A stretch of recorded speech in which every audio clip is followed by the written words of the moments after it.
अस्सलामुअलैकुम वरहमतुल्लाहि वबरकातुहू। मैं एहसास नायाब, आप देख रहे हैं बसीरत ऑनलाइन। बिहार इलेक्शन की तारीखों का ऐलान, अब क्या करें मुसलमान। नाज़रीन इकराम, बिहार इलेक्शन की तारीखों का ऐलान किया जा चुका है। ये इलेक्शन 3 मरहलों में होगा। 28 अक्टूबर को पहले मरहले का इंतखाब होगा, दूसरे मरहले का 3 नवंबर और 7 नवंबर को तीसरे और आखिरी मरहले का इंतखाब होगा और 10 नवंबर को नतीजे का ऐलान किया जाएगा। यूँ तो गुज़िश्ता कई महीनों से तमाम सियासी पार्टियां अपने अपने तौर पर इलेक्शन की तैयारियां शुरू कर चुकी थीं। बीजेपी चूंकि हुकूमत में है तो बीजेपी ने मरकज़ के तहत नए नए प्रोजेक्ट का इफ्तिताह करके अवाम को बेवकूफ़ बनाने का काम भी शुरू कर दिया है। आज के इस प्रोग्राम में हम बिहार इलेक्शन पर तफसील से बात करेंगे। इससे पहले आज की चंद अहम खबरों पर एक मुख्तसर सी नज़र। नाज़रीन इकराम, इससे पहले कि हम अपना प्रोग्राम शुरू करें, अगर अभी तक आपने हमारे चैनल को सब्सक्राइब नहीं किया है तो चैनल ज़रूर सब्सक्राइब करें। अगर आप चाहते हैं कि हमारी तमाम वीडियो सबसे पहले आप तक पहुंचे तो घंटी के निशान को ज़रूर दबाएं। वीडियो पसंद आए तो लाइक ज़रूर करें और अपने दोस्तों में शेयर भी करें। नाज़रीन इकराम, आज की चंद अहम खबरों में एक बड़ी खबर बॉम्बे हाई कोर्ट से जुड़ी हुई है। भारतीय संस्कृति और तहजीब व सकाफत को देखते हुए हर उस शख्स के लिए ये खबर चौंका देने वाली है जो हिंदुस्तानी संस्कृति और तहजीब व सकाफत पर यकीन रखते हैं और इसे दुनिया की कदीम तरीन तहजीब मानते हैं, जहाँ छोटी छोटी समाजी बुराइयों को भी बहुत बड़ा पाप तस्वुर किया जाता है। आप खुद ही ये खबर मुलाहिजा फरमाएं और तस्वुर करें कि हमारा मुल्क कहाँ जा रहा है और हमारी कदीम तहजीब व सकाफत का जनाजा किस धूमधाम से निकाला जा रहा है। जी हाँ नाजरीन, मुलाहिजा फरमाएं। जिस्म फरोशी कोई जुर्म नहीं, बालिग औरत को अपनी पसंद के पेशे का इंतखाब करने का हक है। Bombay high court. नाजरीन, बॉम्बे हाई कोर्ट ने अपने एक हालिया फैसले में 3 जिस्म फरोश खवातीन को एक इस्लाही इदारे से फौरी तौर पर रिहाई का हुक्म देते हुए मुशाहिदा किया है कि गैर अखलाकी ट्रैफिक रोकथाम एक्ट 1956 के तहत जिस्म फरोशी को कोई जुर्म नहीं बनाया गया है और यह कि एक बालिग औरत को अपने पेशे का इंतखाब करने का हक हासिल है और इसकी रजामंदी के बगैर इसे हिरासत में नहीं लिया जा सकता।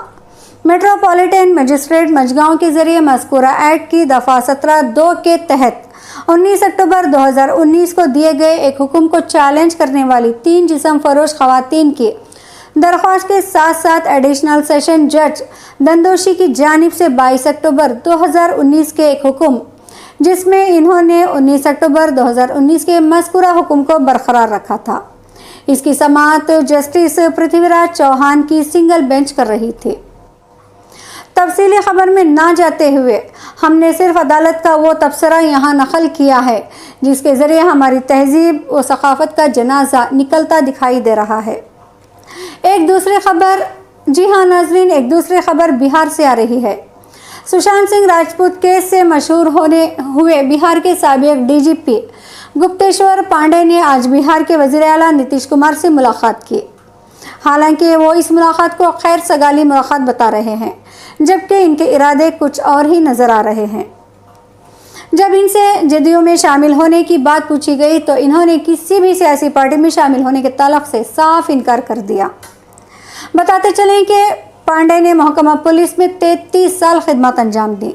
इस दौरान इन्होंने सुपरिटेंडेंट पुलिस से लेकर deputy inspector general police, inspector general, additional director general police और पुलिस के डायरेक्टर जनरल तक के सफ़र में 26 अजला में काम किया है।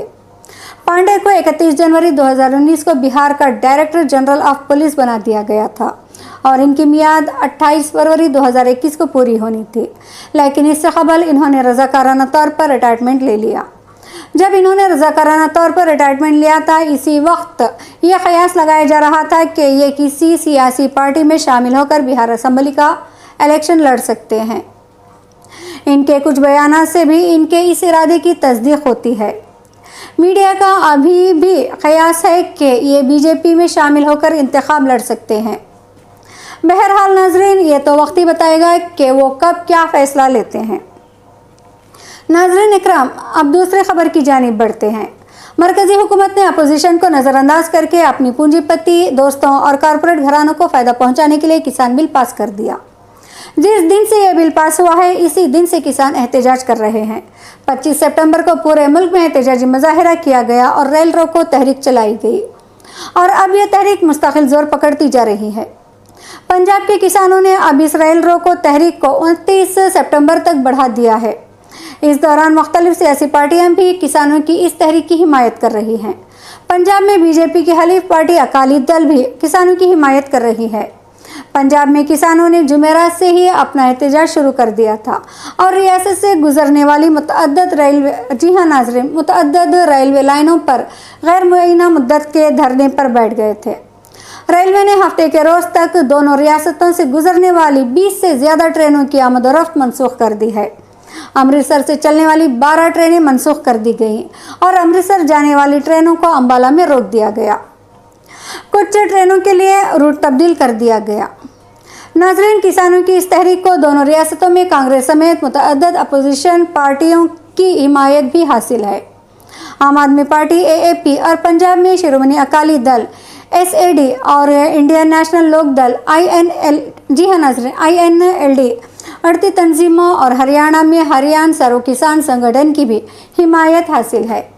किसानों की तहरीक की हिमायत में बहुत सारे पंजाबी गुलकार भी सामने आए हैं। पंजाब में 14 साबिक IAS अफसरान किसानों की तहरीक की हिमायत कर रहे हैं। किसान तंजीमों ने सदर जमहूरिया रामनाथ कोविंद से भी ज़राअती इस्लाह के बिल पर दस्तखत न करने की अपील की है। किसानों का कहना था कि ज़राअत इनकी ज़िंदगी की सबसे बड़ी एहसास है और मंजूर शुदा ज़राअती इस्लाह के बिल के ज़रिए इसको ख़त्म कर दिया जाएगा। इनकी ज़मीनें छीन ली जाएंगी, प्राइवेट कंपनियां खेती बाड़ी संभाल लेंगी, मंडियां और MSP का बंदोबस्त ख़त्म हो जाएगा। नाज़रीन इकराम, अभी हम बाबरी मस्जिद के गम से बाहर भी नहीं निकले थे कि फ़िरक़ा परस्तों ने अब अपना सीना मज़ीद चौड़ा करते हुए अयोध्या के बाद मथुरा के शाही ईदगाह पर भी कब्जा जमाने की नापाक कोशिश शुरू कर दी है। खबरों के मुताबिक नेक्स्ट फ्रंट तंजीम की जानिब से वकील रंजना अग्निहोत्री ने मथुरा की एक अदालत में मथुरा की शाही ईदगाह मस्जिद को हटाने का मुकदमा दायर किया है। तफसीलात के मुताबिक ये मुकदमा अयोध्या के रामलला ब्राजमान की तर्ज पर श्री कृष्ण ब्राजमान की तरफ से वकील रंजना अग्निहोत्री ने नेक्स्ट फ्रंट सरपरस्त के तौर पर दायर किया है। गुज़िश्ता साल बाबरी मस्जिद मिल्कियत तरादी मुकदमे में फैसला हिंदू फरीक के हक़ में आने के बाद इस तरह के तनाज़ात को हवा देने वालों के हौसले बुलंद हैं और मथुरा काशी तनाज़े से मुल्क को झुलसाने की तैयारी चल रही है। इसी ज़मन में अब मथुरा की एक अदालत में सिविल मुकदमा दायर करके कृष्ण जन्मभूमि के लिए 13.37 एकड़ ज़मीन पर कब्जा और शाही ईदगाह मस्जिद को हटाने का मुतालबा किया गया है। वाज़ेह है कि पार्लियामेंट से प्लेसेस ऑफ वर्शिप एक्ट 1991 की मंजूरी के बाद बाबरी मस्जिद के अलावा किसी भी दूसरे मजहबी मकामात के हवाले से मालिकाना हुकूक का मुकदमा दायर नहीं किया जा सकता। इस कानून के मुताबिक बाबरी मस्जिद राम जन्मभूमि तनाज़े में मालिकाना हुकूक के मुकदमे को इस्तिस्ना रखा गया था, जबकि मथुरा और काशी समेत इस तरह के तमाम तनाज़ात पर मुकदमा बाजी पर रोक लगा दी गई थी। इस कानून में कहा गया है कि 15 अगस्त 1947 के बाद से जो मजहबी मकामात जिस फ़िरक़े से वाबस्ता हैं वो आज और मुस्तक़बिल में भी इसी फ़िरक़े के रहेंगे। ये बात बिल्कुल सही है कि बाबरी मस्जिद पर सुप्रीम कोर्ट के गैर मुनसिफाना फैसले ने फ़िरक़ा परस्तों के हौसले को बुलंद कर दिया है, लेकिन अगर इसका सही तौर पर मुकाबला नहीं किया गया तो फिर हमें अपनी बहुत सारी इबादतगाहों से हाथ धोना पड़ सकता है। इससे कबल के पानी सर से ऊंचा हो जाए, मजबूत हिकमत अमली से इसका मुकाबला करने की तैयारी करें। नाज़रीन इकराम, अब बात करते हैं बिहार इलेक्शन की। 2000 का बिहार इलेक्शन अपने आप में बहुत अहमियत रखता है। 2015 और 2020 के इलेक्शन में सबसे बड़ा वाज़ेह फ़र्क ये है कि इस मरतबा जहां एक तरफ फ़िरक़ा परस्त ताकतें मुत्तहद हैं तो वहीं सेकुलर कही जाने वाली सियासी पार्टियां बिखरी हुई हैं। एक तरफ बीजेपी, जनता दल, लोक जनशक्ति पार्टी अपने अपने मफाद को सामने रखते हुए बिहार के इख्तिदार पर अपना कब्जा बरकरार रखने के लिए एड़ी चोटी का जोर लगाए हुए है, तो वहीं सेक्युलर सियासी पार्टियां आपस में ही टूट फूट का शिकार हैं। 2015 के इलेक्शन की एक ख़ास बात यह थी कि इस वक्त मशहूर पलटू राम नीतीश कुमार बीजेपी से अलग होकर कांग्रेस राजद के इत्तेहाद में शामिल होकर इंतखाब लड़ा था اور اس اتحاد کو عظیم اتحاد اور مہاگٹھبندھن کا نام دیا گیا تھا، اور ہوا بھی یہی کہ اس عظیم اتحاد نے عظیم کامیابی حاصل کی۔ لیکن پلٹو رام سے مشہور نتیش کمار جی نے چند ہی مہینوں کے بعد پلٹی مار کر عوامی رائے کی بے عزتی کرتے ہوئے ایک بار پھر سے بی جے پی کے ساتھ شامل ہو گئے۔ اس واقعے نے یقیناً سیکولر ووٹروں کو بہت تکلیف پہنچایا تھا۔ ناظرین، آپ کو یاد ہوگا کہ 2015 کے الیکشن سے پہلے یہی نتیش کمار تھے جنہوں نے قسم کھا کر کہا تھا کہ میں مٹی میں مل جاؤں گا لیکن بی جے پی کے ساتھ نہیں ملوں گا، اور نتیش کمار نے بی جے پی کا نام بڑکا جھوٹا پارٹی، جی ہاں ناظرین، بڑکا جھوٹا پارٹی رکھا تھا۔ اسی طرح وزیر اعظم مودی جی کہا کرتے تھے کہ جے ڈی یو کا مطلب ہے کہ جنتا کا دمن اور ووٹ پیٹرن، یعنی عوام کا استحصال اور عوام کو مصیبت دینا۔ اتنا ہی نہیں، مودی جی نے تو یہاں تک کہہ دیا تھا کہ نتیش جی کے ڈی این اے میں ہی خرابی ہے۔ آج وہی مودی جی نتیش جی کی تعریف کرتے نہیں تھکتے اور کہتے ہیں کہ جس کو نتیش جیسا دوست مل جائے اس کے لیے کام کرنا بہت آسان ہو جائے۔ ناظرین اکرام، یہ تو سیاست ہے، یہاں تو کوئی کسی کا سگا نہیں ہوتا تو مستقل دوست ہوتا، اور نہ ہی مستقل دوست ہوتا ہے اور نہ دشمن۔ خاص طور پر آج کل کی سیاست میں اخلاقیات نام کی کوئی چیز ہی نہیں ہے۔ تو بہرحال ناظرین، ان باتوں سے بھی کوئی فائدہ نہیں ہے۔ بقول امت شاہ کے انتخابات کے موقع سے جو کچھ بھی بولا جاتا ہے سب جملہ ہے، اسی لیے ان سب کا کوئی مطلب نہیں ہوتا۔ ناظرین، لیکن 2020 کا الیکشن بہار والوں کے لیے بہت بڑا چیلنج ہے۔ بی جے پی گزشتہ 20 سالوں سے بہار میں اپنا قدم جمانا چاہ رہی ہے، لیکن بہار کی سیکولر سوچ کی جنتا نے اس کے منصوبوں پر پانی پھیر دیا۔ لیکن نتیش کمار نے بی جے پی کو بہار میں پھلنے پھولنے کا موقع دے دیا، اور میں یہ بتاتی چلوں کہ اب بی جے پی کا مقصد نتیش کمار کو بھی نیچا دکھانا ہے، اور وہ پوری کوشش میں ہے کہ اب اگر بہار میں الیکشن ہو تو اس کی سیٹیں زیادہ آئیں تاکہ اس کا اپنا وزیر اعلیٰ ہو، اور پھر وہ اپنے تمام ناکام منصوبوں کو بہار کی سرزمین میں نافذ کر سکے، جو ابھی وہ نتیش کمار کے وزیر اعلیٰ ہوتے ہوئے نہیں کر سکتی۔ بی جے پی کی اس چال کو بھی سمجھنے کی ضرورت ہے۔ اگر بی جے پی اقتدار میں آ گئی تو سب سے بڑا مسئلہ جو کھڑا ہوگا وہ مسلمانوں کا ہی مسئلہ ہے۔ جس طرح بی جے پی کی ناپاک کوشش ہے کہ پورے ملک میں سی اے اے، این آر سی اور این پی آر کو نافذ کیا جائے، اگر بہار میں اقتدار اس کے ہاتھ آ جاتا ہے تو پھر اسے اس کو لاگو کرنے میں کوئی نہیں روک سکتا۔ ویسے بھی نتیش کمار نے پارلیمنٹ میں سی اے اے کی حمایت کر دی ہے، اسی لیے اپنا ووٹ ڈالنے سے پہلے اس پہلو کو بھی سامنے رکھنا ہوگا۔ ناظرین، اس وقت ایک اور سب سے بڑا مسئلہ سیکولر پارٹیوں کا آپسی ٹکراؤ ہے، اور اس کے علاوہ مختلف چھوٹی چھوٹی پارٹیوں کا بہار الیکشن میں اچھل کود کرنا ہے۔ یہ بہت بڑا المیہ ہے کہ اس کے پیچھے کے کھیل کو سمجھنے کی ضرورت ہے۔ سب سے پہلے تو مہاگٹھ بندھن کو اپنی تمام حلیف پارٹیوں کو متحد کر کے ایک مقصد کے تحت آگے آنا ہوگا، اور وہ مقصد ہوگا بہار کو فرقہ پرستی کی آگ میں جلنے سے بچانا۔ اگر ایسا نہیں ہوتا، جی ہاں ناظرین، اگر ایسا نہیں ہوتا ہے تو پھر آنے والے دن کسی کے لیے بھی اچھے ثابت نہیں ہوں گے۔ اسی طرح برساتی مینڈک کی طرح جو چھوٹی چھوٹی پارٹیاں جن کا اپنا کوئی وجود نہیں ہے لیکن الیکشن کے وقت میدان میں کود کر سیکولر ووٹوں کے بکھراؤ کا سبب بنتی ہیں، انہیں سبق سکھانے کی ضرورت ہے۔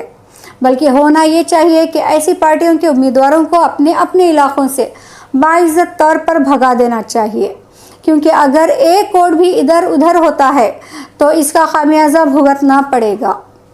ناظرین، ووٹ کی قیمت کو سمجھنے کی ضرورت ہے۔ ایک ووٹ بھی کسی امیدوار کی قسمت بدل سکتا ہے، اسی لیے بہت ہی زیادہ محتاط رہنے کی ضرورت ہے۔ ناظرین، بہار میں مسلمانوں کی آبادی تقریباً 17% ہے، اور پورے بہار میں کم از کم 50 سیٹیں ایسی ہیں جہاں مسلمانوں کا ووٹ فیصلہ کن ہوتا ہے۔ ہمیں اس بات کا بہت خیال رکھنا ہوگا کہ ایسی سیٹوں پر مسلم امیدوار ضرور کامیاب ہوں۔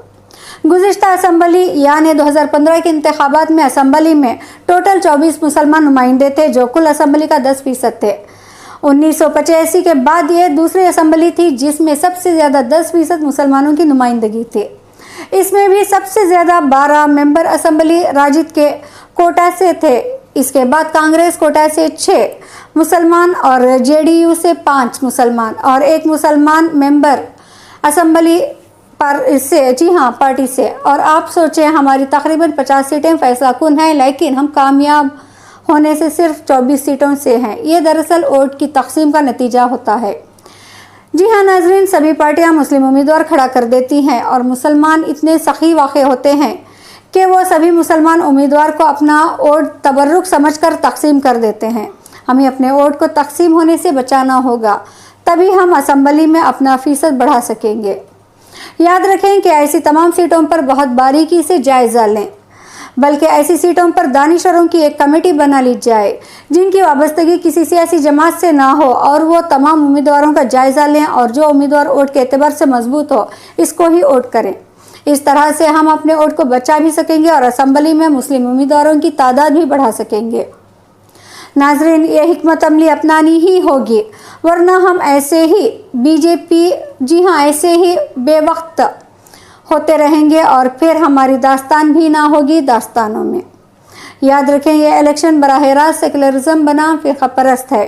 اگر فرقہ پرست کو جیت حاصل ہوگی تو صرف بہار ہی نہیں بلکہ ہم پورے ملک کو فرقہ پرستی کی آگ میں جھونک دیں گے، اور اس کے ذمہ دار صرف اور صرف ہم ہوں گے۔ اپنے اپنے حلقوں کے امیدواروں کو ایمانداری سے جائزہ لیں، جذباتی باتوں میں نہ آئیں بلکہ زمینی حقائق کو دیکھیں اور پھر فیصلہ کریں، اور 2015 کی طرح ایک بار پھر ثابت کر دیں کہ بہار میں سیکولرزم باقی ہے اور بہار پورے دیش کو سیکولرزم کی راہ دکھانے کا بھی اہل ہے۔